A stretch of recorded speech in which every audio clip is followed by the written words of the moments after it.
باللہ من الشیطان الرجیم بسم اللہ الرحمن الرحیم قل ان کنتم تحبون اللہ فاتبعونی صدق اللہ العظیم وصدق اللہ رسول النبی الکریم۔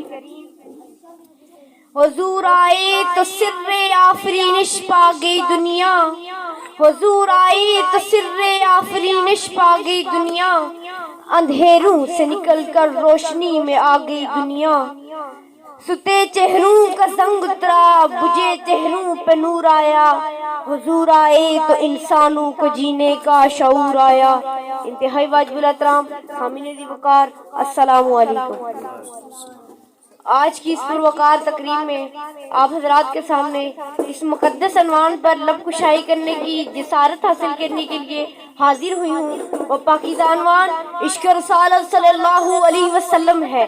دعا ہے کہ اللہ تبارک و تعالی ہم سب کو آقا صلی اللہ علیہ وسلم سے سچی عقیدت اور محبت نصیب فرمائے۔ سامعین محترم، عشق و محبت کے جتنے ذرائع اسباب ہیں وہ سب کے سب ہم سب کے پیارے آقا مولا جناب محمد صلی اللہ علیہ وسلم میں بدرجہ اتم و اکمل انداز میں پائے جاتے ہیں۔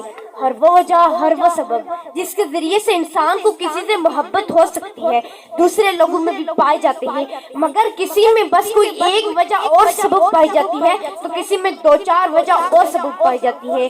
مگر کائنات میں اگر کوئی ایسی ہستی موجود ہے تو عشق و محبت کے ہونے کی تمام وجہ اور تمام وجوہات پائی جاتی ہیں۔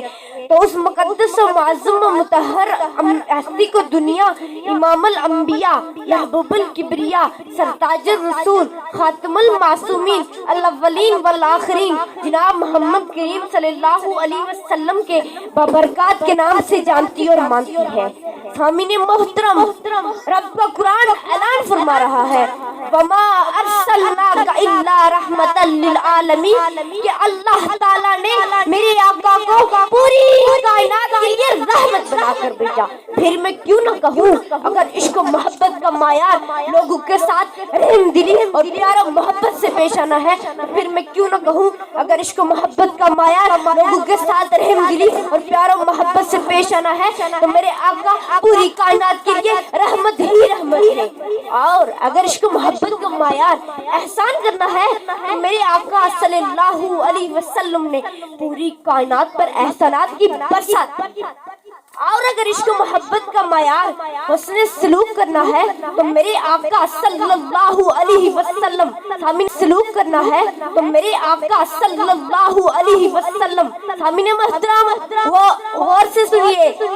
اور اگر عشق و محبت کا معیار اس نے سلوک کرنا ہے تو میرے آقا نے ہمیشہ اپنوں کو بھی گلے لگایا اور غیروں کو بھی اپنی رحمت اور شفقت کے سائے میں بٹھایا۔ اور اگر عشق و محبت کا معیار صداقت اور امانت داری ہے تو میرے آقا صلی اللہ علیہ وسلم کو پوری انسانیت کے لوگ صادق اور امین مانتے تھے۔ اور اگر عشق و محبت کا معیار شرافت اور اعلیٰ نسب والا ہونا ہے تو میرے آقا صلی اللہ علیہ وسلم کائنات میں سب سے زیادہ شریف اور سب سے اونچے نسب والے تھے۔ اور اگر عشق و محبت کا معیار صبر و تحمل والا ہونا ہے تو میرے آقا کے صبر و تحمل کی گواہی مکہ اور طائف کے میدان میں تھی۔ میرے آقا نے فرمایا کہ تم میں سے کوئی بھی اس وقت تک عاشق، صادق و کامل مومن نہیں بن سکتا کہ جب تک اس کے دل کو زیادہ محبوب میں نہ بن جاؤں۔ اور جب ہر صفت کمال میں آپ صلی اللہ علیہ وسلم سب سے بلند و بالا ہے تو پھر میں کیوں نہ اپنے آقا کی عاشق بنوں، پھر میں کیوں نہ اپنے آقا کی عاشق میں مستانی بنوں، تو پھر میں کیوں نہ کہوں میرا عشق میرا نبی ہے، میری چاہت اور میری تمنا میرا نبی ہے، میری جستجو میرا نبی ہے، میرا عقول و قرار میرا نبی ہے، میرا دین اور ایمان میرا نبی ہے، میری ہر سوچ اور میری ہر دعا میرا نبی ہے، میری عزت کا سہارا، میری عزت کا حصول میرا نبی ہے۔ وما علینا الا البلاغ المبین۔